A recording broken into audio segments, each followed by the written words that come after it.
This is where I began my journey. Jakarta. My Jakarta. Vibrant Jakarta. I'd like to extend my warmest welcome to you, to the beautiful city we call home, the vibrant Jakarta.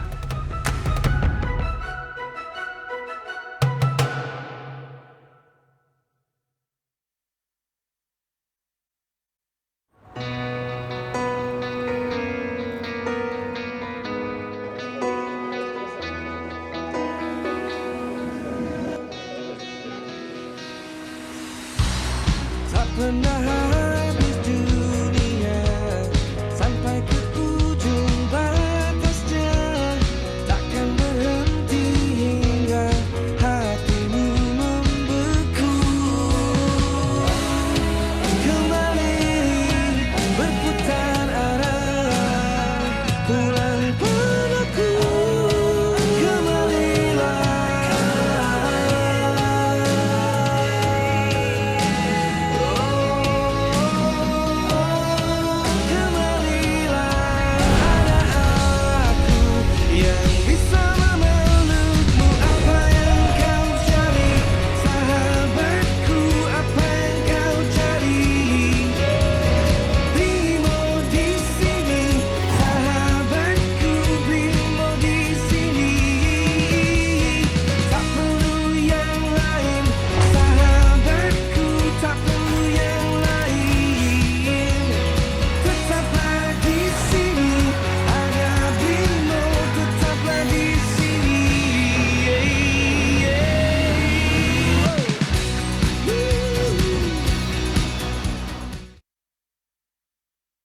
Saat gagasan pendirian Sarinah dicetuskan pada tahun 1962, Bung Karno ingin banyak membuat mercusuar kebangkitan bangsa Indonesia.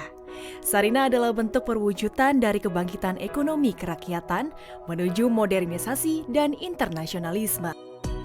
Dari masa ke masa, Sarinah menjadi saksi dari perkembangan Indonesia. Sarinah melihat bagaimana masyarakat bertumbuh dan beradaptasi melalui segala tantangan yang hadir.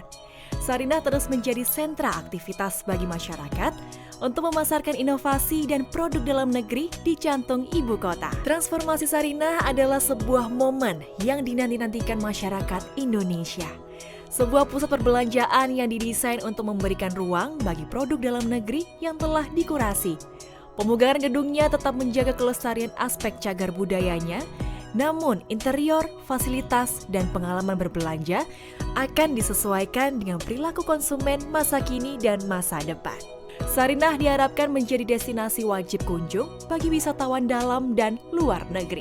Ruang rumah Sarinah terbagi menjadi 8 buah segmen lantai. Masing-masing ruang tersebut kami beri nama antara lain Pasar Nusantara, Pusaka, Untayan, Kreasi, Hayat, House of Sarinah, Cakrawala, dan Tanah Nusa. Melalui konsep community mall, Sarinah memberikan ruang publik yang memiliki elemen historical, urban linkages, urban forest, serta urban living. Kami ingin mengajak Anda untuk menjadi bagian dari semangat baru Sarinah. Semangat yang diwariskan oleh para pendiri bangsa untuk bisa menjadikan Indonesia menjadi salah satu sentral ekonomi dunia. Bersama, mari kita tunjukkan kekayaan karya Nusantara kepada dunia. Sarinah, Panggung Karya Indonesia.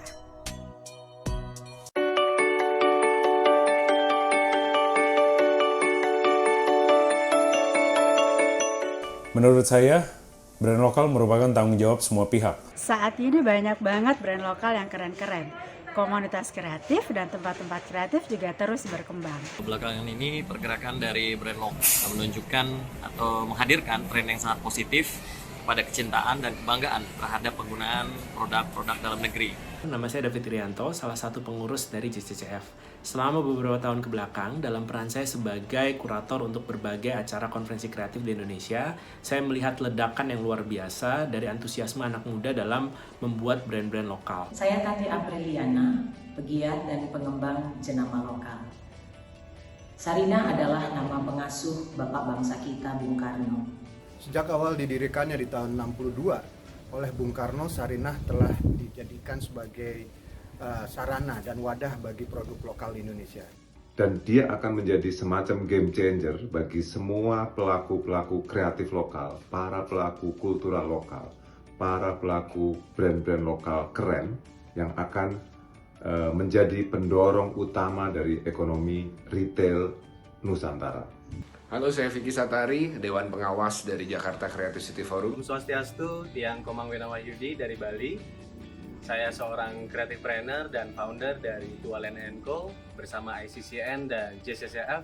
Halo, saya Laura Bangun Prinsu. Saya juga pelaku ekonomi kreatif di subsektor penerbitan. Saya menyambut baik hadirnya wajah baru Sarinah yang mengedepankan dan membantu memajukan lokal-lokal brand di Indonesia. Dan semoga juga Sarinah bisa menjadi etalase bagi wajah dan representasi produk lokal di mata dunia. Saya Aldi, Deputi Bidang Regulasi dan Kebijakan Jakarta Creative City Forum atau JCCF. Harapan saya, Sarinah bisa menjadi showcase untuk lokal brand Indonesia, para lokal heroes Indonesia untuk menunjukkan kualitas dan kapabilitas mereka. Semoga kerjasama Sarinah dengan Jakarta Creative City Forum atau JCCF bisa menjadi inisiasi awal dari terciptanya platform yang berkelanjutan. Saya Dipa Sitepu sebagai pengurus pemasaran dan komunikasi publik di JCCF. Semoga melalui Sarinah dan Jakarta Creative City Forum lebih banyak lagi lokal brand Indonesia mendapat kepercayaan sebagai brand yang berkualitas dan itu buatan Indonesia. Saya Raditya Susilo, founding partner dari PT Arab Design International dan juga wakil direktur inkubator bisnis dari Jakarta Creative City Forum. Saya sangat bersemangat dengan misi Sarinah untuk menjadi etalase prominent bagi local brand kebanggaan kita semua.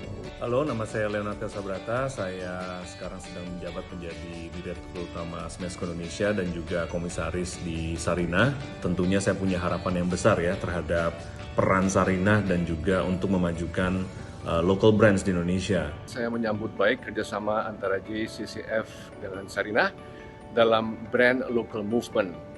Mudah-mudahan hal ini bisa menggairahkan industri kreatif sekaligus membuat kehidupan kita lebih berbudaya dan berkarakter Indonesia. Saya berharap bisa JCCF dan Sarinah dapat berkolaborasi sangat erat ke depannya. Panjang umur kolaborasi, bagi dua negeri kami berkolaborasi. Ke Sarinah bareng keluarga. Cakep. Banyak produk lokal yang juara. Yuk langsung aja datang belanja, dukung UMKM biar makin merajat.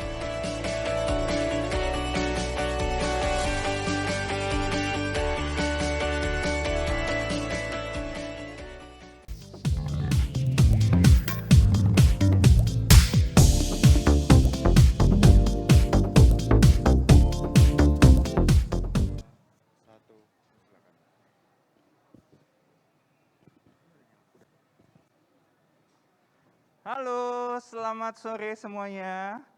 Selamat datang di Sarinah Jakarta Content Week 2021 yang disponsori oleh Brimo dan Dinas Pariwisata Ekonomi Kreatif dari DKI Jakarta.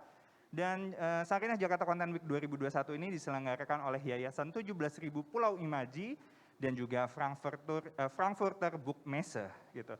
Saya Primo Rizky, founder dan publisher dari Geometri Media. Hari ini di kesempatan sore kali ini kita akan berbincang-bincang dengan dua orang yang sudah mungkin tidak asing lagi bagi banyak orang, terutama yang memang familiar dengan fashion dan juga lifestyle brand. Kita punya Rizky Arif, CEO dari PT Hadir Mengharumkan Nusantara atau Humans dan juga Home of Humans, dan juga Aditya Logi yang merupakan seorang content creator dan juga lead markom dari Jakarta Sneaker Day. Dalam sesi Bincang JCCF yang berjudul The Rise of Hype and Cool Local Product for the Next Generation. Oke, mungkin nggak usah berlama-lama lagi, kita akan langsung panggilkan. Silahkan naik ke stage Rizky dan juga Adit.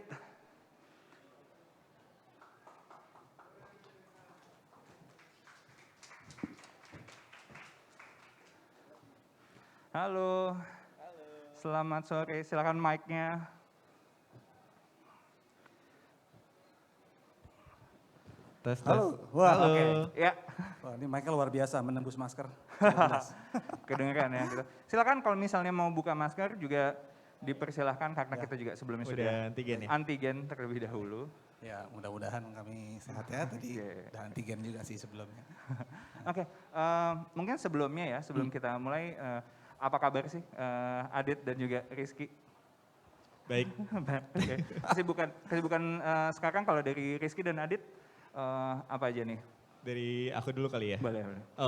Kalau sekarang sih humans lagi sebenarnya lagi sibuk-sibuknya karena kita lagi create produk baru. Kita lagi persiapan untuk launching produk baru di Desember dan sampai bulan Maret ini ada banyak beberapa line up produk baru yang kita lagi siapin. Sama ada beberapa ide untuk brand baru juga yang lagi kita siapin dari company-nya gitu. I see. Nah mungkin buat teman-teman juga di sini yang baru mengenal Rizky ya. Rizky sini adalah CEO dari Humans dan juga Home of Humans yang merupakan adalah sebuah brand parfum lokal ya gitu. Nah mungkin ada yang mau disampaikan nggak sama Rizky memperkenalkan mengenai Humans-nya terlebih dahulu? Oh sebenarnya sih actually aku bawa sedikit slides. Ada slides ya? Ngejelasin Oke, sedikit. boleh. Nih, sudah ya.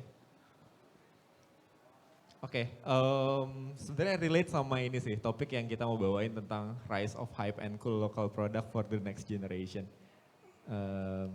Masuk gak ya? Kayaknya butuh bantuan dari operator aja deh. Kayak di sini kelihatan. Oh di sini kelihatan? Sorry. Tapi nggak masuk ke situ ya? Mungkin dari operator ada yang bisa membantu menampilkan presentasinya Rizky nggak ya?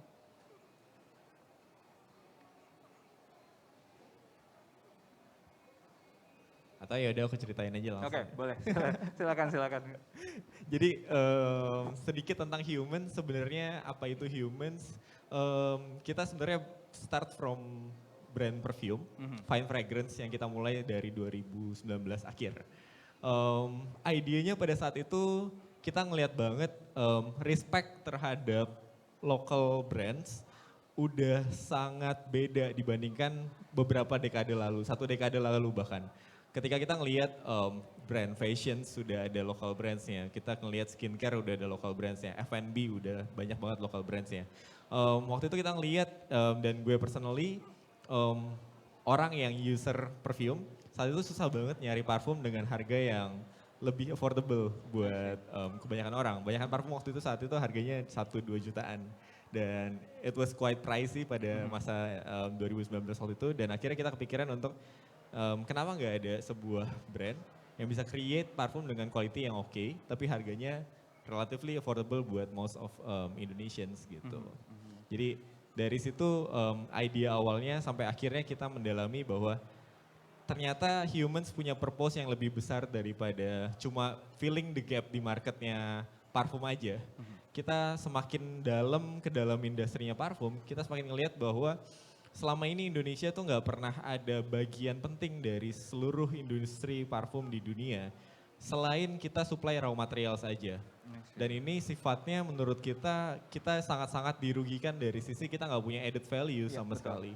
Jadi mimpi besar humans ada di Indonesia untuk hari ini adalah kita pengen banget jadi setting exemplary untuk gimana one day Indonesia bisa dikenal sebagai bagian penting dari peta industri fragrance di dunia. Jadi nggak cuma di raw materialsnya aja, tapi juga kita punya brand yang bisa di-respect secara global. Itu sih. Bahkan sebenarnya kalau kita lihat nih ya, ini ada sebuah report terbaru ya bahwa humans itu masuk ke top 5 parfum bersaing dengan Chanel, Dior sampai YSL ya. Iya.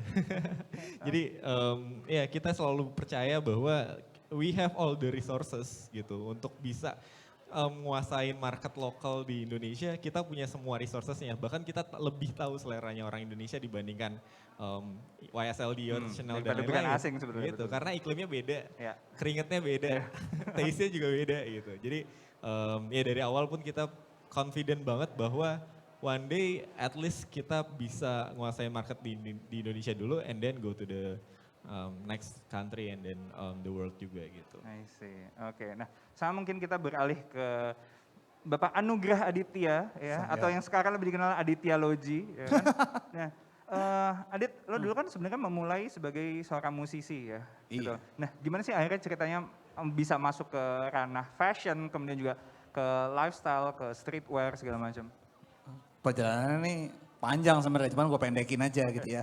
Intinya gue masuk waktu itu sekitar 15 tahun lalu lah, saat dimana gue aktif-aktifnya menjadi musisi. Waktu itu formatnya masih nggak jelas antara apa sih nih streaming, belum streaming, CD tapi kok udah nggak jualan gitu ya.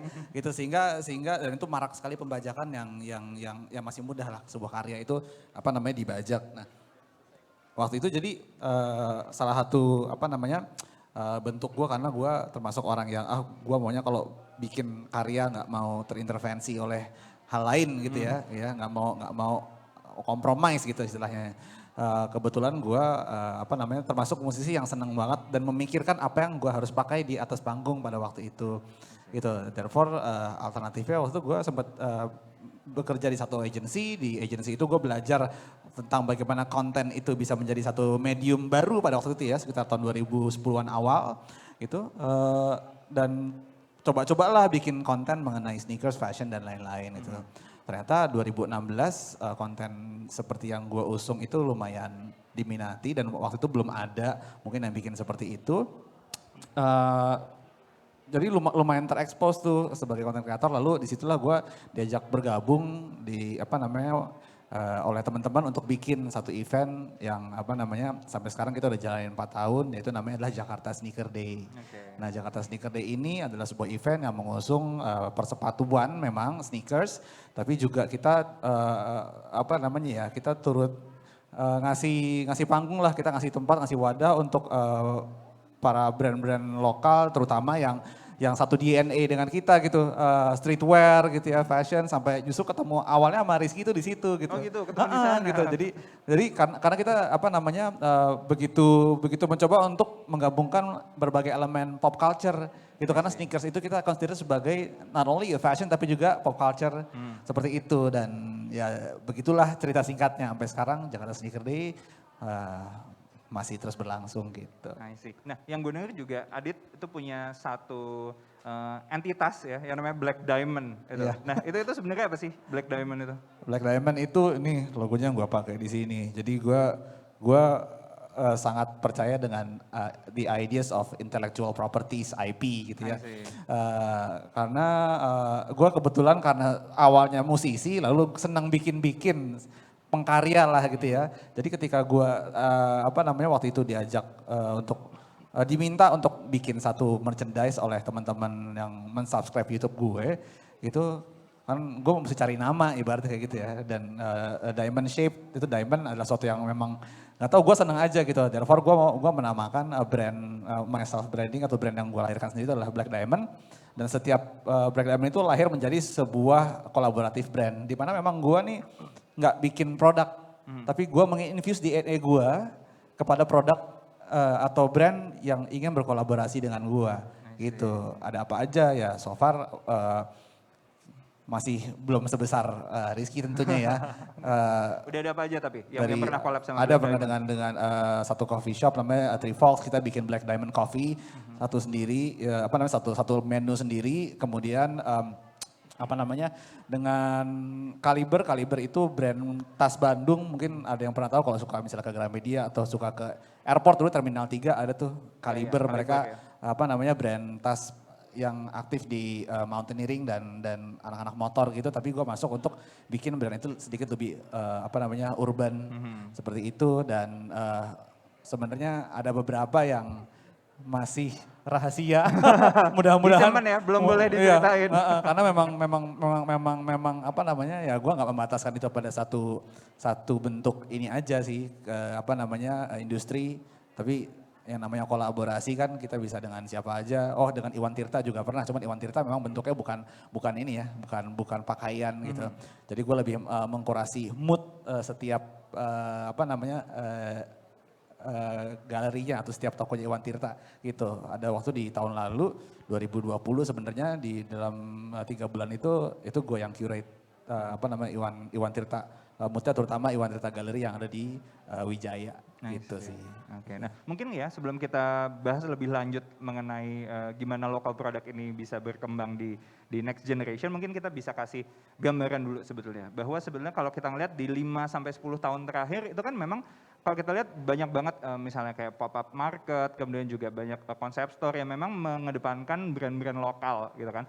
Termasuk juga tadi Black Diamond itu banyak berkolaborasi dengan brand lokal, kemudian juga Humans tampil sebagai produk parfum lokal gitu kan. Nah sebetulnya persepsi dan penerimaan terutama ya di generasi yang sekarang Gen Z deh kita ngomongnya gitu, kayak apa sih penerimaan ke produk lokal? Karena kalau kita ngomong yang dulu-dulu ya gitu, dulu produk lokal tuh pasti dipandangnya sebelah mata banget gitu. Nah di yang sekarang menurut kalian tuh seperti apa ya penerimaannya? Oke. Sebenarnya kalau menurut gue, ketika kita ngomongin audience yang sekarang itu punya purchasing power, yaitu misalkan mostly dari ya ada Gen X, Millennials, dan Gen Z. Untuk kita bisa breaking the barrier into Gen X itu dari pengalaman yang gue jalankan relatively susah. Karena mungkin their whole years itu tahu bahwa brand yang keren itu brandnya mostly dari brand luar gitu. Tapi expose terhadap informations dari teman-teman millennials dan Gen Z itu jauh lebih banyak melalui sosial media kayak gitu. Dan semakin kita sering untuk ngebahas tentang dari influencersnya, dari medianya, dari ekosistemnya, eventnya, itu semakin sering mengangkat the ideas of Indonesian brand juga bisa keren. Itu respect terhadap brand lokal itu sekarang sih menurut gue justru jauh lebih dihargai dibandingkan dengan decades ago gitu ya. Jadi kita sih sangat-sangat kebantu banget dengan ekosistem yang terbuild ini. Jadi nggak ada lagi yang sebenarnya oh ini mau beli ini tapi ini brand lokal. Itu sih menurut gue sentimen yang udah nggak ada lagi sekarang gitu. Nggak banyak lagi lah kayak gitu sih. Oke, kalau dari Adit ada yang mau ditambahin nggak? Kira-kira dari pengalaman mungkin di Jakarta Sneaker Day ngelihat marketnya sekarang yang muda-muda gitu gimana? Itu gila sih. Tadi apa yang Rizky ceritain itu udah menjawab semuanya sebenarnya. Cuman sekarang itu ada kebanggaan sih gue lihat. Gue selalu percaya tuh gini gitu. Dan itu cita-citanya gitu. Kalau kita ke Jepang ya, ke Tokyo Society itu sangat pride banget sama everything brand yang Jepang-ish gitu kan ya. Ternyata di sini tuh juga sama gitu. Loh buktinya lah mas ini gitu kan. Humans tuh kita kan gue inget banget maksudnya kita dulu lo pernah datang ya kita udah ketemuan. Masih bawa prototipe Humans ke kantor gue itu cerita. Sampel ya. Sekarang look how big he is dan gak cuman itu dari persepatuan contohnya kayak sepatu Kompas mungkin ya kan. Salah satu yang paling pinnacle banget sekarang banyak beberapa brand-brand ini mungkin gue ngeliatnya lebih dari kacamata street fashion gitu ya. Brand-brand lama seperti dulu kalau ke Bandung tahu Uncle 347. Wow, itu lagi ini lagi sekarang lagi bangkit lagi gitu ke permukaan. Ya? Dan itu hadir di semua generasi ya menurut gue ya.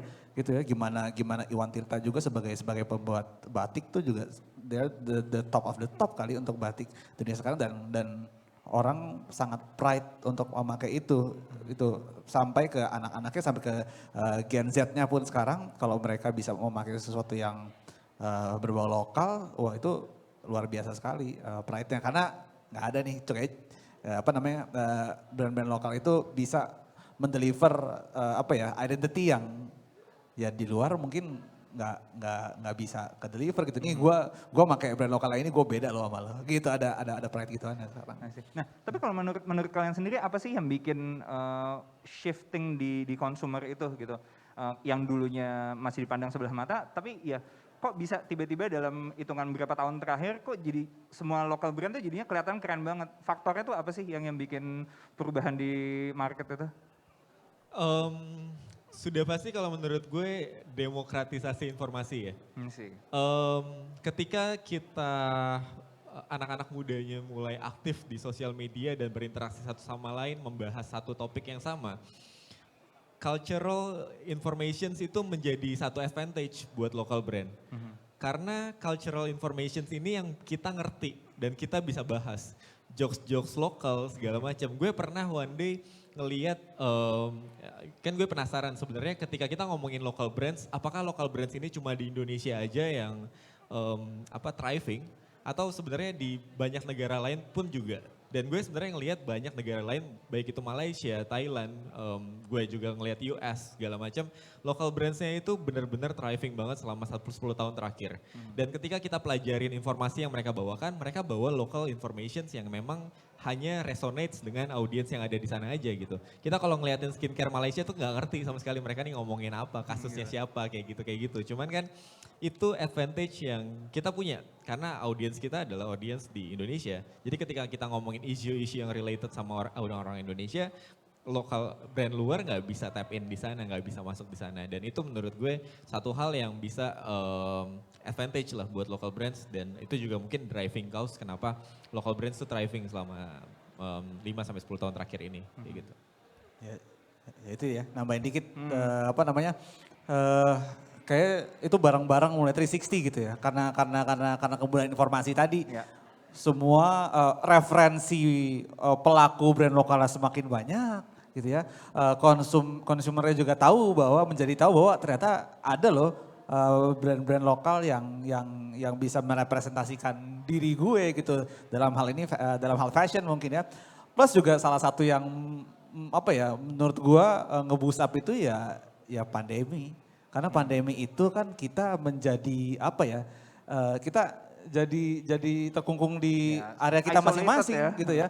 Ketika mungkin orang-orang yang mau reach out ke luar atau brand luar susah nyampe ke sini ataupun itu, ya disitulah brand-brand lokal ya dengan segala referensi yang udah dimiliki, mempackage produknya jadi keren, audiensnya udah terdidik juga, udah aware juga. Jadi ya saling support gitu ya. Contohnya mungkin gue tanpa sadar gue sekarang cemilan gitu ya. Yang ada di rumah gue tuh itu tuh yang telur-telur omah itu tuh. Ya kan? Itu kan dulu kan masih ke pasar gitu kan ya. Ya kan? Gue nyarinya di mana lagi gitu kan. Tiba-tiba kan sekarang di supermarket ada ininya keren gitu ya. Bungkusnya bagus ya. Itu relevansi sama konsumen itu kan sedikit banyak penting ya. Gitu ya. Nah itu yang menurut gue semua itu secara 360 terjadi dalam waktu yang singkat itu, dalam waktu bersamaan itu sehingga ya naik gitu. Oke. Nah, tapi kalau kita ngomongin secara positioning gitu ya. Kalau kita ngomongin brand yang internasional pasti kan akan selalu ada di market. Nah, gimana caranya brand-brand lokal itu bisa menempatkan diri di market Indonesia gitu? Apakah mereka menawarkan sesuatu yang menjadi alternatif untuk brand internasional, atau ada satu offering lain sih sebetulnya yang ditawarkan oleh brand-brand lokal ini? Gue sebenarnya punya unpopular opinion related sama brand lokal, brand internasional kayak gitu. Kita kan sering banget nge-segregate antara ini lokal brand nih, gue support, ini brand internasional nih, gue mendingan pilih lokal brand aja atau gitu-gitu. Sebenarnya menurut gue yang sekarang terjadi 5 tahun terakhir ini adalah sebuah fase di mana local brands mulai rising dan segala macamnya, dan gerakan untuk supporting local brands itu banyak di mana-mana. It's good for the local brands. Tapi menurut gue, ideal condition in the future, ketika kita mau ngomongin local brands itu udah bisa berkompetisi dengan international brands, adalah momen di mana ketika lo beli satu brand, lo bahkan nggak tahu ini brand tuh datangnya dari Indonesia apa dari luar. Karena at that time, menurut gue itu bukan cuma karena siapa yang buat, tapi ya udah lo beli itu for the sake of the brandsnya aja gitu. Semua aspeknya tuh udah komplit sehingga lo beli itu instead of beli brand luar gitu. Dan menurut gue local brands ideal conditionsnya adalah saat itu terjadi. Waktu lo udah nggak tahu lagi ini brand sebenarnya dari mana, tapi ternyata pas lo beli, oh ternyata ini pas lo cari-cari, oh ternyata ini brand Indonesia kayak gitu. Jadi positioning-nya sih for now ya kita masih mencoba mencari ya untuk gimana caranya kita bisa competing against big players gitu yang udah rising dari dulu. Tapi kayak let's say Humans aja ada di Indonesia, kita tahu banget bahwa ketika desainer brands ini bikin parfum, mereka harus bayar aktor Hollywood, mereka harus produksi botolnya di China, brandnya di Eropa, produksi parfumnya di Meksiko. harga mereka masuk ke Indonesia pasti relatively jauh lebih mahal dari yang harga yang mereka bisa tawarkan. Dibandingkan dengan humans, kayak gitu. Karena mereka lewat distributor juga, lewat reseller juga, lewat agent-agent banyak banget supply chain-nya. Jadi ketika kita bisa buat circular economy di mana kita produksi dan semuanya di Indonesia, kita bisa fight secara harga yang lebih affordable. Dengan kualitas yang bahkan kita bisa bilang lebih baik dari most designer brands yang sekarang ada di market Indonesia gitu. Karena kita bisa offer distribution channel yang lebih, supply chain yang jauh lebih, rantainya tuh lebih pendek dibandingkan mereka. Dan inovasinya juga lebih cepat. Dan efeknya adalah kita punya positioning ya orang emang pakai humans for the function. Not only because it's local brands. Kalau kita tanya ke audiens kita saat ini, mungkin 30% juga mungkin nggak tahu kalau humans itu ternyata brand Indonesia gitu. Oh gitu? Yes, kita pernah bikin surveinya ya? Did some surveys gitu. Dari 30% tuh ya udah cuma rekomendasi dari temennya aja, not even they follow our Instagram atau social media, tapi karena temennya rekomendasiin, harganya masuk, reviewnya bagus-bagus, mereka beli gitu. Not because it's local or Indonesian brands or whatever gitu. I see. Nah, Adit ada yang mau ditambahin? Nggak ada sih. Oke, udah ini ya, itu. terjawab dengan baik. Jawabannya itu. Cuman iya sekarang masih fase dan kita masih butuh banget audience yang supporting local brands movement ini kayak gitu. Cuman idealnya mungkin next 10 years, 20 years lah ya gitu. Ya itu di ideal banget ya. Maksudnya kayak ya a good brand lo akan bisa infuse ke dalam konsumernya tanpa membuat konsumernya nggak peduli itu brand dari mana. Just mereka purchase for the sake of the brand. It's already happen in some brand, contoh kayak Wakai gitu kan. Wakai itu kan brand Indonesia. Nah ya itu. Iya, Nggak ada yang tahu dipikir brand Jepang. Brand Indonesia, iya, betul. Iya, gue sendiri pun baru tahu ketika gue bekerja sama mereka untuk sebuah konten gitu. Kayak begitu lihat, loh kok ini yang bikin si grup ini gitu ya. Oh iya ternyata, oh lo canggih banget ya gitu ya, dan itu that's apa yang diimpikan semua brand seperti ya nanti, bahwa ya brand powernya begitu kuat dan chances untuk sebuah brand Indonesia untuk menjadi kuat di Indonesia tuh tentunya sangat tinggi dengan faktor-faktor yang tadi Ricky jelasin gitu. Kita bisa menang sekali di harga dengan supply chain yang sudah pendek dari sananya gitu. Nah, gue tadi penasaran, lo kan sempat mention tentang Wakai gitu ya. Nah, mereka kan bikin sebetulnya sebuah image produk Jepang ya, begitu masuk ke Indonesia, tapi ternyata itu produk asli Indonesia gitu. Nah, kalau dari konsumennya sendiri ya, sebetulnya seberapa jauh sih mereka mencari cultural relevance sama mereka gitu? Karena kayak Wakai sebenarnya kan apa yang ditawarkan adalah ya culture-nya Jepang gitu. Nah, seberapa penting juga sih kita memunculkan cultural identity-nya Indonesia di dalam produk-produk atau brand-brand lokal ini sebetulnya? Oke, seberapa penting kita ngebawa culture Indonesia ke dalam brand? Sebenarnya I don't blame brands yang emang ngebawain kayak misalkan Wakai atau Hoka-Hoka Bento yang kesannya mereka brand Jepang tapi ternyata brand Indonesia.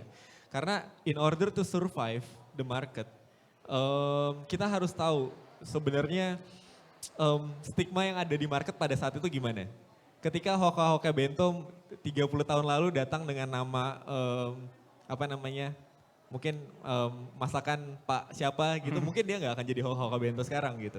Karena they have to survive stigma yang ada saat itu di market. Dan caranya adalah dengan nge-branding bahwa ini brand luar gitu. Dan they survive anyway sampai sekarang. Jadi menurut gue kita bisa pelan-pelan breaking the barrier sedikit-sedikit untuk ngebawain culture Indonesia. Tapi tetap kita harus berusaha banget nih sebagai brand Indonesia juga tetap resonate sama apa sih sebenarnya yang menurut market itu cool, menurut market itu keren gitu. Ketika kita mau maksain culture-nya secara kayak nabrak aja gitu, misalkan humans semua packagingnya pakai batik terus habis itu semuanya kita paksain gitu. Mungkin itu malah nggak akan survive di market gitu, karena terlalu maksa gitu. Tapi kalau misalnya kita pelan-pelan, misalkan human saat ini kita udah mulai bawa narasi tentang notes yang kita pakai, pelan-pelan 20-30% udah dari Indonesia semua. Terus nanti next year kita bawa international product dengan nama Indonesia. Nah itu menurutku jauh lebih smooth gitu, karena kita bisa educating the market while surviving the stigma juga kayak gitu yang happen di market. gitu sih. I see. Nah, ngomongin batik ya, sebenarnya gue jadi keingat waktu itu dulu banget gue pernah ngobrol sama Leonardo Sabrata gitu ya. Yes. Dia ngomong tuh kayak, lo kalau mau bikin produk Indonesia nggak usah emang bener-bener dibatikin dengan cara lo melakukan membuat produknya aja sebenarnya udah kelihatan bahwa itu produk dari Indonesia, nggak usah mesti yang apa ya full frontal logo pakai batik lah apa segala macam kayak gitu. Ya mungkin kayak gitu juga ya yang jadi tadi alasannya Rizky juga mungkin nggak perlu lah kayak Humans dibikin batik-batik untuk menggarap market Indonesia sebetulnya. Yes. Ya, kita kan mau educating tapi nggak pengen langsung nabrak dan langsung di-repel sama market kan. Jadi it takes time dan butuh progress untuk bisa sampai sana. Tapi menurutku ya harus pelan-pelan gitu.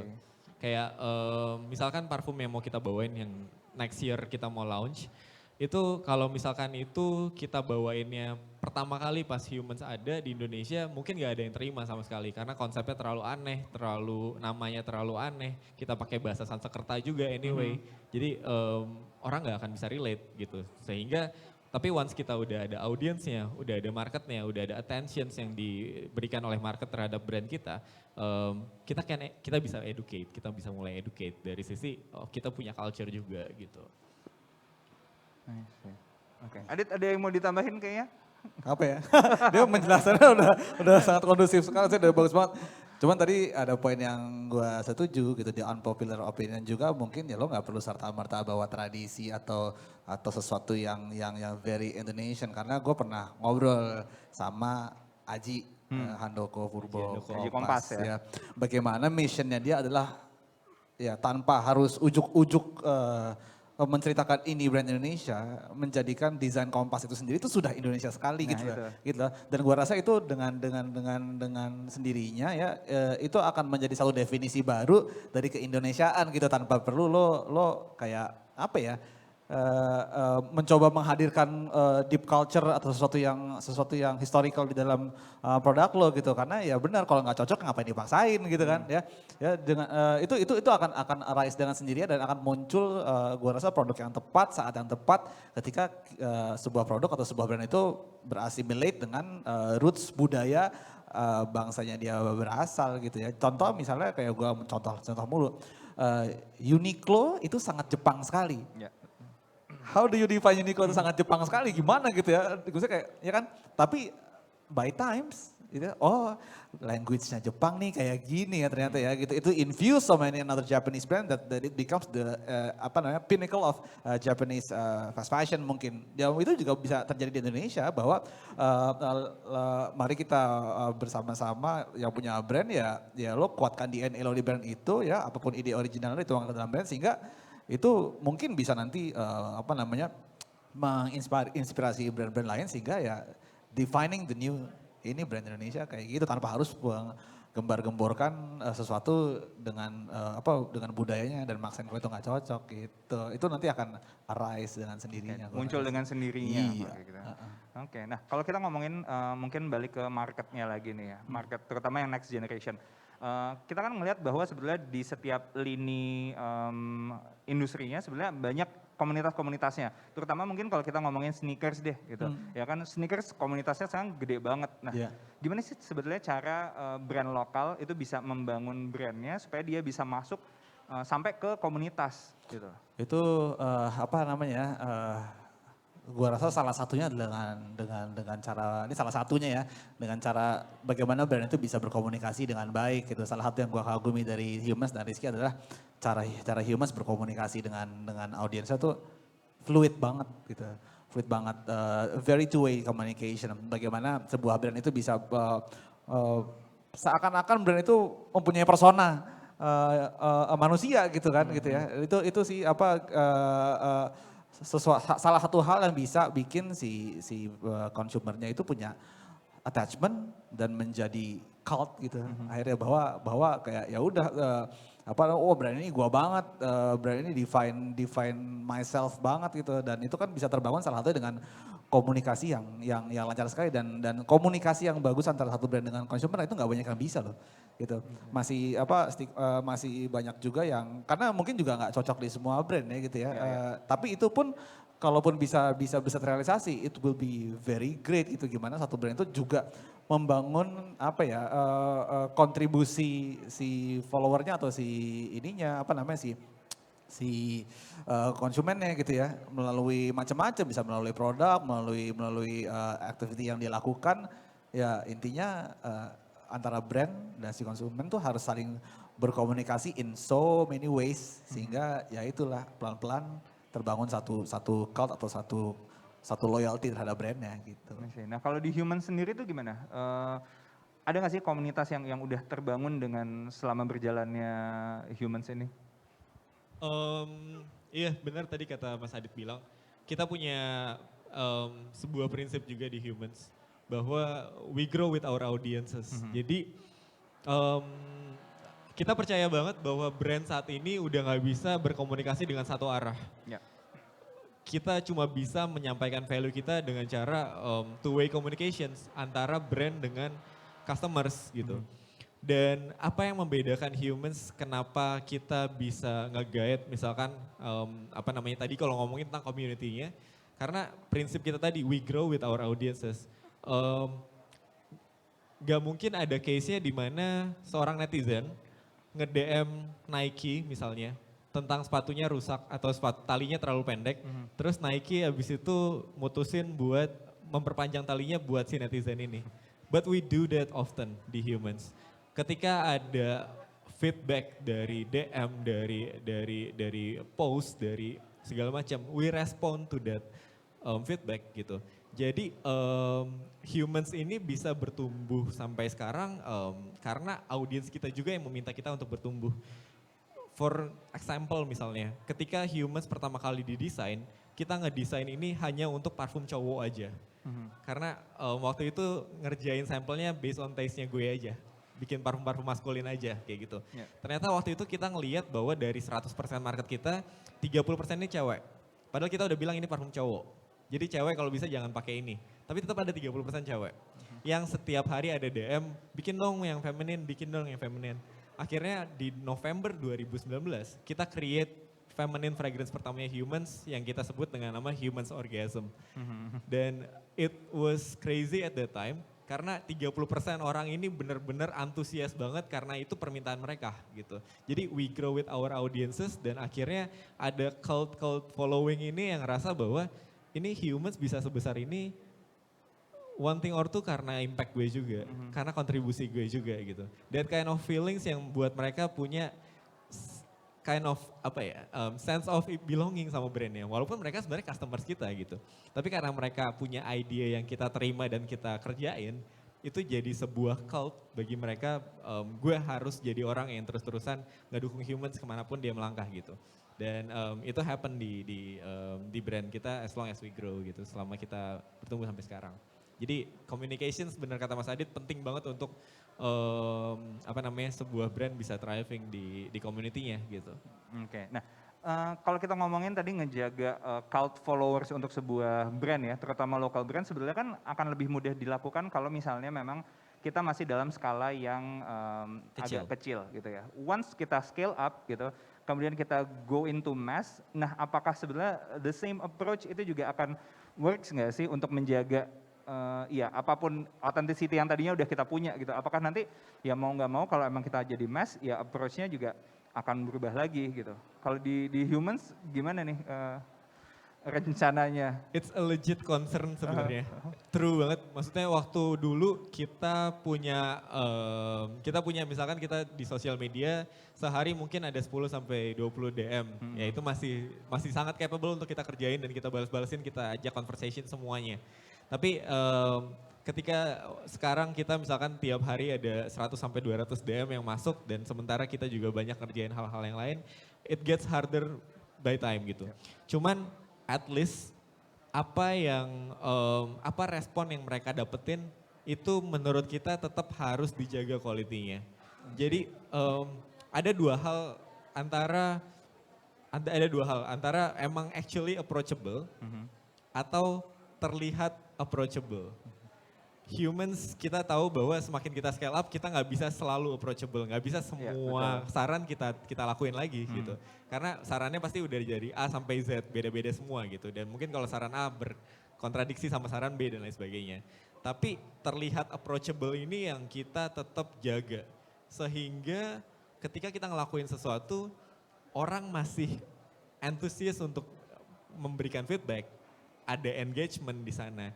Dan itu kita lakuin dengan cara itu tadi terlihat approachable. Gimana sih cara terlihat approachable? Paling enggak ketika ada di komen, misalnya comment sectionsnya jangan didiemin. Terus kalau misalnya ada comment sections yang emang rame, kita bales dengan antusias juga, jangan dengan template. Itu perlahan-lahan orang yang lihat, mereka akan lihat bahwa oh Humans nih terlihat approachable ya bagi audience. Jadi mereka akan willing untuk memberikan feedback. Karena banyak brands kan yang kalau misalkan udah kebanyakan ininya, ya udah mereka abaikan semuanya. Kita ya paling enggak 10, 20, 30 comments kita balas dengan serius gitu. Oke. Nah, tapi sebenarnya yang dicari sama konsumen di Indonesia ya, terutama ke lokal brand tuh sebenarnya aspek apanya sih dari sebuah brand? Apakah tadi yang memang didengarkan, personalize atau ada aspek-aspek lain yang sebenarnya dicari sama konsumen ke brand-brand lokal? Kalau dari pengalaman Humans ada yang lain nggak? Kalau dari pengalaman kita sih ya, of course itu sebuah advantage ketika mereka datang ke local brands, mereka bisa didengarkan dan dimengerti. Kita percaya bahwa they want to be heard also. Dan mereka ketika mereka ngasih feedback dan kita ngelakuin itu benar-benar value banget buat brandnya. Kita punya analogi sebenarnya kayak gini. Ketika Humans menghargai, maksudnya memberikan kayak sebuah gift untuk influencer besar di Indonesia, ya udah hadiah itu akan jadi sebuah PR package aja misalnya. Tapi ketika kita bisa memberikan hadiah misalnya kepada misalnya Mbak Diah yang ada di Surakarta, maksudnya just another regular Joe, dan kita mengangkat story itu, it become something else yang orang lain pun respect gitu. Jadi kita sebut itu dengan wow service di Humans. Jadi kita berusaha untuk creating this kind of human to human connections yang gak cuma orang lihat sebagai oh ini for the advantage-nya Humans aja ngasih ke artis atau ngasih ke celebrities. So we can always grow with our audiences gitu. Yang kita tahu bahwa mostly teman-teman yang ada di yang bukan punya exposure, yang bukan punya awareness, tapi kita bisa creating the stories yang lebih meaningful gitu. Nah, kalau kita membaca keinginannya konsumen Indonesia sebenarnya kan agak bisa dibilang susah ditebak ya. Apalagi terutama kalau kita ngomongin tren sama hype gitu. Banyak banget konsumen itu yang memang bisa dibilang konsumen Indonesia kalau mau di generalisir ya sebenarnya agak nggak loyal karena nanti once ada tren baru mereka akan berpindah gitu. Ada sesuatu yang hype baru mereka akan pindah ke sana. Nah, sebetulnya gimana caranya local brand ya itu bisa menggunakan tren atau hype itu untuk bisa menjaga marketnya sih? Gue pengen dengar insight dari Mas Adit sih. Karena mungkin wah itu memang sesuatu yang kita coba di JSD karena kita banyak banget di JSD itu by the way Jakarta Sneaker Day kita banyak banget bersentuhan sama teman-teman yang punya brand-brand Indonesia, brand lokal gitu.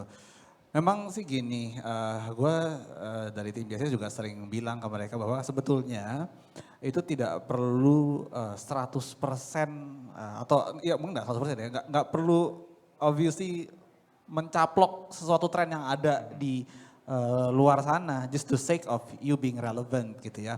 Being relevant menurut gua gitu ya, menurut gua dan menurut tim kita di Jakarta Sneaker Day adalah gimana itu tadi, gimana komunikasi itu bisa terbangun dengan konsumen lo masing-masing sehingga ya mereka tetap tahu gitu apa sih yang sedang terjadi, apa sih yang lo mau create karena ada satu fenomena yang lucu banget kemarin ketika Squid Game meledak di Netflix, lah kok tiba-tiba semua brand itu semuanya jadi marketing ikut-ikutan ya. materialsnya ke Squid Game-an gitu ya. 1-2 brand masih lucu, tiba-tiba Jack gue liat di Instagrammu banyak banget nih gitu ya. Ya itu menunggangi wave-nya begitu amat gitu ya. Karena mungkin belum tentu cocok juga gitu ya. There's a time di mana ya, itu adalah satu cycle yang wajar menurut gua ya. Ketika ada masa di mana sebuah brand itu naik di atas kemudian turun ke bawah gitu ya, kemudian naik lagi dan tidak perlu takut bahwa ketika ada satu tren yang tidak di tap in itu khawatir buat brandnya tidak relevan, itu nggak perlu gitu sebetulnya ya. Just being you, just being your true self ya. Jadi itulah yang menurut gua harus terus dikedepankan. Majukanlah spirit brandnya, teruslah building komunikasi dengan audiensnya ya. Karena itulah relevansi yang paling nyata menurut gue gitu. Oke. Bolehlah sedikit misalnya gue selalu ngomong sama teman-teman tuh oke, you don't copy the product but still the spirit. What makes other product great? What makes them, lo cari itu lo ibaratnya lo belah isi palanya supaya lo tahu reasonnya apa. Those reason taruh di brand lo. Jangan plek-plek lo samain, tiba-tiba Virgil Abloh collab sama Nike bikin off-white deconstruct gini, semua sepatu modelnya sepatu setengah jadi kayak gini, kan nggak gitu ya. Oh kan tetap akan nge-refer ke dia sebagai championnya, sebagai pioneernya gitu ya. Tapi kenapa sih dia bikin kayak begini ya? Apply it to your brand, the spirit, not the product. Dan itulah dengan spirit itu kan justru yang dikasih makan kan DNA brandnya semakin kuat itu. Itu sih sebetulnya sih. Jadi menurut gua perlu atau enggak ya. Sebenarnya kalau kasar-kasarnya ya udah deh, bodo amat deh. What trend set, fuck it berarti gitu ya. Tapi ya itu be true to yourself and to your brand. Gitu sih menurut gua. Gue tergelitik nih sebenarnya ya. Tadi kan lo sempat bilang copy the spirit, don't copy the product gitu ya. Yeah. Nah sebenarnya tapi langkah konkretnya untuk local brands gimana cara yang bisa mereka mengcopy spiritnya tuh sebenarnya dengan gimana sih, Dit? Dengan gimana ya menjadikan gini loh, maksud gua banyak sih literasi mungkin ya. Caranya macam-macam. Lo bisa by literasi, lo bisa by ya kita kan sekarang ibaratnya si brand-brand lain itu kan lu bisa cari lagi sekarang gitu informasinya gitu. Yohji Yamamoto dari Jepang, Y3. Kenapa sih dia Y3? Pola pikirnya Yohji Yamamoto tuh seperti apa sih? Kenapa sih dia hitam mulu? Oh ternyata dia bikin hitam karena si ibunya zaman dulu itu nggak pandai main warna, bisa menjahit baju tapi tidak dengan warna gitu ya. Ya, itu turun ke si Yohji bikin kayak begitu. Kenapa sih Virgil Abloh bikinnya tuh deconstruct kenapa gitu ya? Itu kan ada bisa ditangkap intisarinya kenapanya gitu. Fine itu dan itu bisa lo cari sebenarnya gitu. Oh, dia begini karena itu. Apa yang membuat gue seperti ini ya? What makes me remind why gue bikin brand ini gitu. Itu sih menurut gue spirit itu yang harus di-capture yang harus di-capture gitu ya. Carinya bagaimana ya dengan segala macam bentuk literasi yang sudah tersajikan sekarang gitu. Nah, sama satu lagi, tadi lu sempat ngomong bahwa kalau kayak tadi deh yang waktu Squid Game semua orang jadi ikutan tren Squid Game ya. Padahal nggak perlu semuanya ikut-ikutan gitu kan. Nah, gimana ya cara untuk local brand itu tahu mana tren atau hype yang emang dia pantas untuk jump into the bandwagon, mana yang kayaknya nggak usah deh gitu loh. Gimana sih menentukannya tuh? Ya salah satu caranya sih ya si brand itu harus selalu ingat why he made a product gitu. Itu why-nya itu lo mesti selalu ingat. Jangan impulsif ya. Semua yang dilakukan secara impulsif itu menghadirkan keputusan yang terburu-buru menurut gua gitu. Selalu serap dan selalu think tank dengan tim, selalu digest dulu lah ya. Apapun informasi di luar sana gitu ya. Research dulu baru apply itu gitu. Memang kita kadang-kadang itu shadowy, itu kita kadang-kadang juga nggak tahu itu cocok buat kita. Mungkin cocok, mungkin enggak kan, itu kan sebuah tebak-tebakan yang it's a multi-billion dollar question gitu loh ya. Kalau cocok ya lo mungkin bisa jebret gitu. Cuman kan ya itu dia the core of the core sih menurut gue ya, lo mesti selalu ingat kenapa lo bikin si produk lo itu gitu. Terus dilihat juga seberapa jauh relevansi antara si trennya sama si why you create the product at the beginning itu kan ya. I see. Nah kalau di pengalamannya Humans, Ki, gimana? Pernah nggak lo jumping into sebuah tren atau hype for the sake of ya ikut-ikutan aja?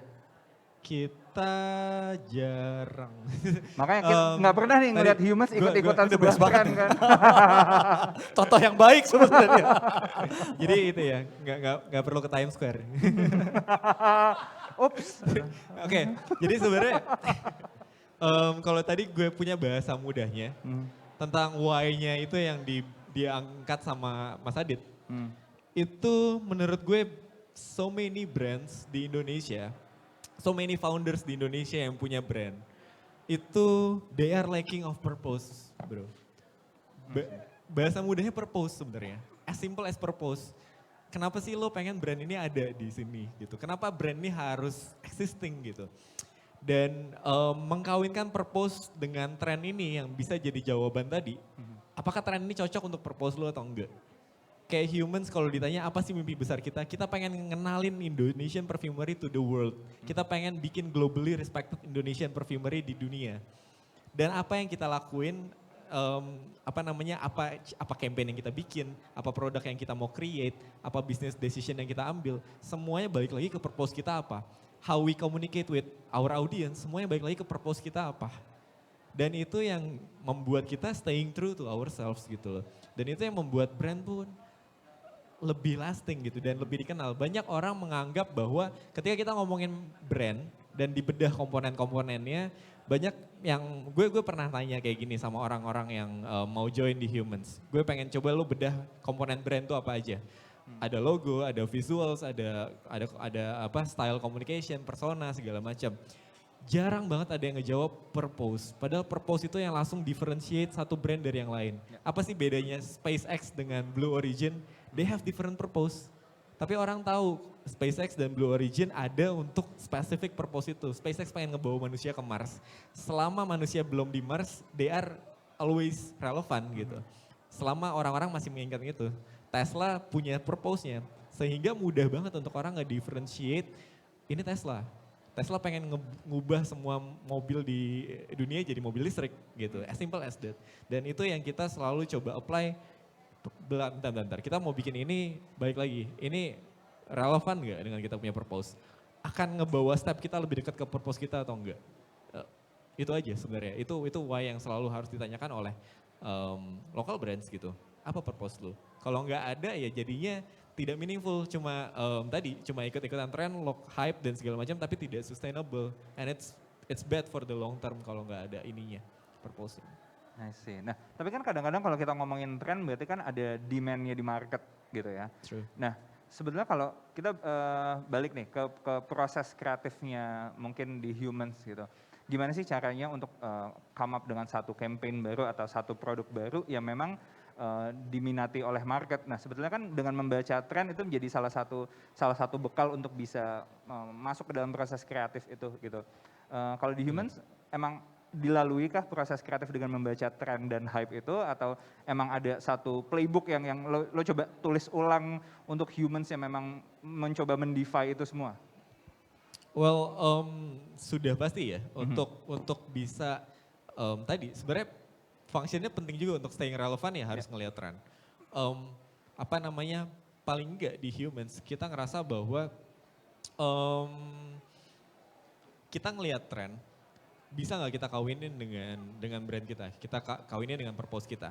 Mostly yang kita lakukan kalau misalnya di Humans itu kalau ada isu-isu yang kita harus ngerasa bantu isu ini. Jadi kita nggak benar-benar completely blind dengan apa yang terjadi di luar karena basically kita DNVB brand digital native gitu. Orang-orang harus ngelihat kita ada di sosial media dan aktif dan segala macam.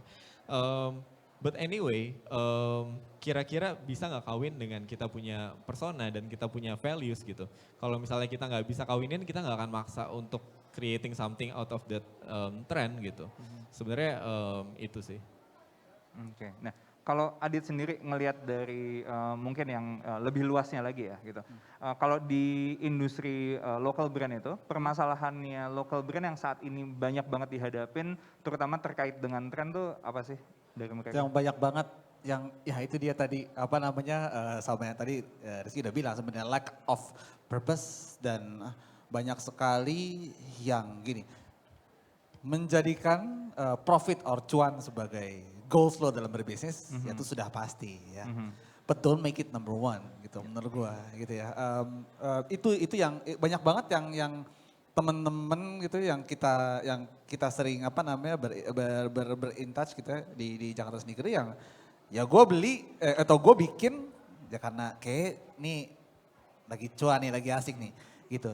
Itu jadi sehingga mereka lack of why-nya, lack of purpose-nya ya.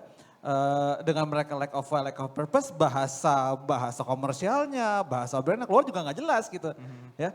Maksudnya konyol menurut gua. Contoh yang tadi yang gue bisa apa mungkin eksplisit berikan adalah dari bentuk produk aja misalnya gitu. Ini paling simple lah misalnya. Ya ini kan tadi gue bilang Virgil Abloh dan Nike trend setting dengan kolaborasi Nike Off-White gitu kan ya. Sepatunya kayak gini setengah nggak jadi. Ada apa namanya, ada tagnya, kayak tag pabrik gitu ya. Lah tiba-tiba muncul 1, 2, 3, 4, 5 brand lokal yang ada tagnya gitu juga semua. gitu. Iya kan, ya elah begitu dengan produknya ya gitu. Nah itu kan apa namanya, itu salah satu cara untuk mentap ke tren kan sebetulnya. Yang kurang tepat sebetulnya menurut gua. Dan itulah, itu seringkali bersumber dari mereka ketika harus bertanya ke dalam diri mereka sendiri kenapa gue memiliki brand ini ya seringkali nggak tahu gitu, seringkali ya blur, seringkali ya kayak karena kayaknya gue bisa profit banyak aja dari sini gitu ya. That's of course tujuan dalam berbisnis dan berusaha adalah itu, tapi menurut gue it will comes along with your true purposes, apakah itu gitu. Nah itu yang seringkali menjadi lemah gitu di sini gitu, sehingga ya itu kemana-mana gitu. Dan itu sih sebetulnya yang kita di Jakarta Sneaker Day coba untuk terus terus educate ya, bahwa apa namanya salah satu yang jadi prasyarat untuk ikut Jakarta Sneaker Day itu ya adalah lo mesti submit ke kita booth lo nanti akan seperti apa, what the story you will make, experience apa yang mau lo tawarkan kepada pengunjung yang datang ke booth lo nanti. Dan itu bisa kelihatan tuh gitu. Paling tidak intisari apa sedikit dari itu ya, itu akan kelihatan. Itu kan salah satu bentuk edukasi terhadap kayak yuk cari yuk udah purpose lo apa, yuk ini waktunya lo untuk show off nih gitu ya. Itu. Nah itu yang hopefully apa namanya Jakarta Sneaker Day bisa tumbuhkan di skena-skena yang kita geluti gitu. Dan so therefore kalau ditanya tadi apa, yaitu why-nya dan purpose-nya masih agak kurang ditegaskan gitu di sini. Oke, nah tapi tadi kalau ngomongin tentang staying true to purpose sama mengejar cuan ya, itu kan sebenarnya kita ngomongin diskursus antara komersialisme dan idealisme gitu. Yeah. Kadang-kadang susah banget untuk founders ya untuk bisa membalance itu semua gitu. Yeah. Nah sebenarnya gimana sih caranya untuk bisa membalance antara komersialisme dan idealisme itu supaya ya local brandnya akhirnya dia bisa jalan dengan baik, nggak cuma ikut-ikutan atau nggak cuma jadi brand yang idealis banget. Nah tapi ya in between supaya semuanya lebih balance gitu. Gimana Ki? Mungkin dari pengalaman Rizky nih di Humans. Kayak it's a never ending question sih ya. Karena gini, kayak misalkan kita ambil contoh deh. Tanggal genap, tanggal apa? Tanggal kembar. 11, 12 kayak gitu. Kita mau fight momentum itu.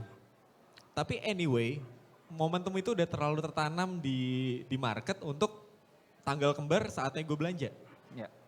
With or without sebenarnya brand itu ngadain sales atau enggak kayak gitu. Jadi we either play along atau ya benar-benar completely left out gitu kan. Yeah. Nah sebenarnya itu never ending questions. Apakah kita harus kayak misalkan di Humans contoh, kita punya satu prinsip. Kita nggak pernah dari from day one Humans ada sampai sekarang, kita nggak pernah ada namanya coret harga sales 10.000, 50.000, 10.000 pun nggak pernah ada diskon sama sekali. Dan itu yang sampai dengan 2 tahun gue cukup take pride in karena kita benar-benar nggak pernah sama sekali diskon. Gimana cara kita bisa ngikutin promo tanggal kembar yang semuanya diskon di sana, mostly semuanya diskon. Akhirnya kita creating sebuah hal baru, kita creating sebuah bottle travel yang keren sebenarnya, ada teknologinya segala macam. Kita imbue ini di promo kita dan ini sifatnya as a gift. Tapi harga tetap kita jaga di harga kita gitu. Kita nggak naikin harganya, kita nggak kurangin harganya. Itu dua hal yang sebenarnya pertama purpose kita apa, kita nggak pengen harganya humans itu dinilai dengan harganya tuh sebenarnya maksimal tuh paling rendah tuh segini loh. Yang kedua, kita juga bisa ngebantu customers kita dengan cara kita bikin itu produk yang emang berguna buat mereka yang butuh traveling dan ngebawa ini. Yang ketiga, kita bisa tetap tap into the momentumnya juga gitu. Jadi between our idealism dan komersial potensialnya itu bisa tetap kita kawinin gitu. Dan it takes very thoughtful process gitu untuk mikir gimana kita bisa ngawinin tapi bisa staying to our products gitu. Tapi anyway brand-brand yang besar kayak iPhone atau Nike segala macam mereka udah gak perlu tap in ke tanggal kembar lagi gitu kan. Mungkin Adidas masih beberapa kali sering ya untuk, tapi ya itu masih balik lagi ke brandnya masing-masing juga sih. Jadi ya itu paling enggak harus dipikirin. Gak bisa cuma ya udah gue ngikut aja tapi akhirnya hilang identities, hilang nggak sesuai lagi sama dulu purpose gue kan kayak gini ya. Ya gitu sih, ya itu dia sudah diceritakan. Udah terjawab ya. Ya paling enggak sih sedikit biasa itu si founder sih ini pun biasanya akan menjadi leader bagi timnya untuk membuat brandnya tuh stay true ke dirinya sendiri karena memang ya kita juga di Jakarta Security juga sering terima curhatan gitu ya. Itu kan ayam sama telur gitu kan, ya kan. Kita mau stay true dengan idealism kita, tapi kan kita mesti makan juga bos, itu gitu kan. Iya kan, ibaratnya gitu. Itu gak salah sama sekali gitu ya. Tinggal bagaimana mengakali itu dengan tadi ya kalau misalnya Rizky dengan ya gue gak mau diskon, tapi dengan memunculkan produk baru misalnya ya. Hal-hal seperti itulah dan itu kan di setiap brand itu berbeda ya. Pengaplikasiannya berbeda gitu. Mungkin di brand fast fashion ya nggak bisa kayak gitu mungkin gitu, mau nggak mau diskon, cuma diskonnya seperti apa kayak gitu kan. Memang tapi keputusan-keputusan yang diambil itu memang sangat gua sangat menganjurkan untuk berkaca kepada ya why lo gitu sehingga bentuk kompromis apapun, bentuk tap in keterangan apapun yang dijadikan keputusan bisnis itu tidak mendamage atau tidak mencederai alasan keberadaan brand lo gitu sehingga apapun yang dilakukan itu bisa menjadi seimbang sih gitu. Sebenarnya itu seninya ya. Itu seninya. Justru itu seninya untuk brand. Benar. Oke. Nah kalau kita ngomongin mengenai marketnya sendiri gitu ya, most of the local brands ini pasti mulai dengan bisa dibilang model yang mungkin nggak terlalu banyak. Semuanya tuh mulai dari yang kecil gitu ya kan.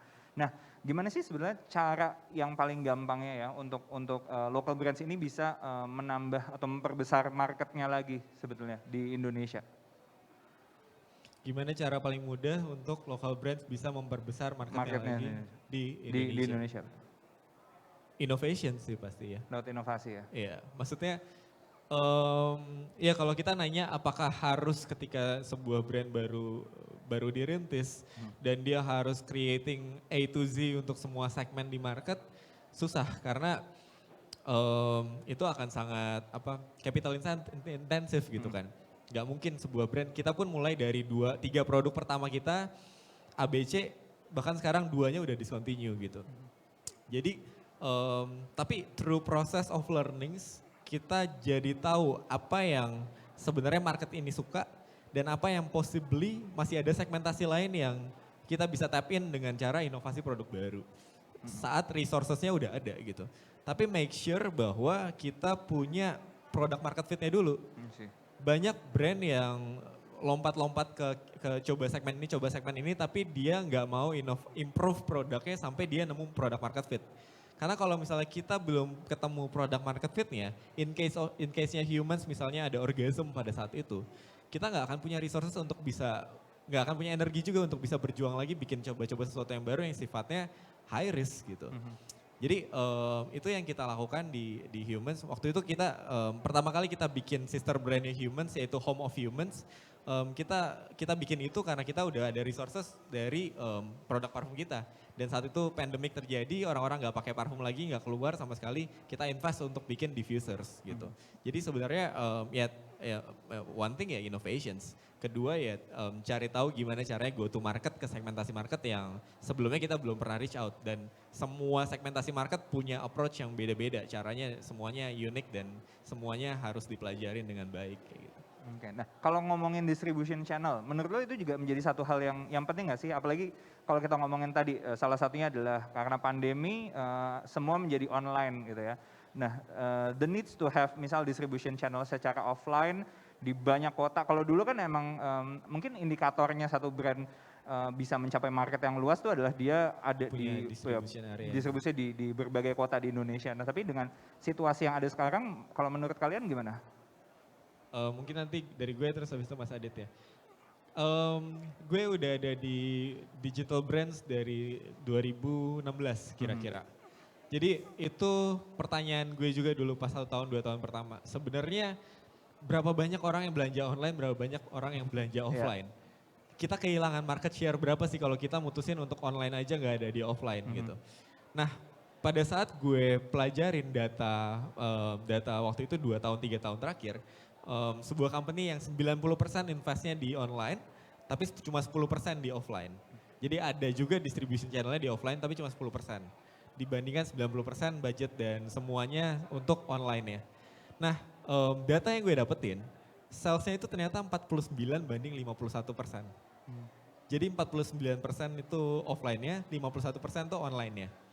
Yang artinya adalah pada saat itu gue pelajarin, kira-kira waktu itu gue pertimbangannya adalah kira-kira mungkin ini orang-orang yang belinya offline tuh umurnya lebih dewasa atau tinggalnya di kota-kota besar aja, yang di kota-kota daerah-daerah kayak gitu-gitu. Turns out enggak juga, sama sekali random scattered, nggak bisa dibedain antara demografinya, yang ini tuh lebih spesifik kayak gimana, yang ini lebih kayak gimana.